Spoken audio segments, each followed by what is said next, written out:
All right, so these are just machine finish, basic raw aluminum. Holds 10,000 bucks. Here's another one that's polished. Here's a new style we just started making this one. This one obviously is nice. This one's only half polished, so it looks spectacular already, but this is only literally halfway done. It's got a cutout to put some credit cards in there, gift cards, or whatever you want. Don't judge me, this one's not finished.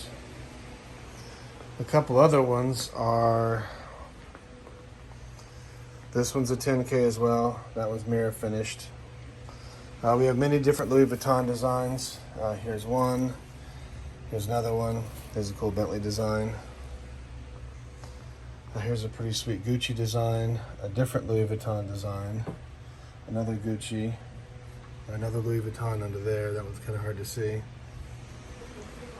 These are our newest items. These hold Zippo lighters. These are not finished either. Just showing you an example. You're the first one to see these. I think I have another Louis design in here as well. Let's see. Nope, that's Shelby. I'll show you that later, but that'll give you an idea of some different designs and stuff. Let me know what you think. That one's pretty sweet. That one's pretty damn sweet too, so let me know what you think.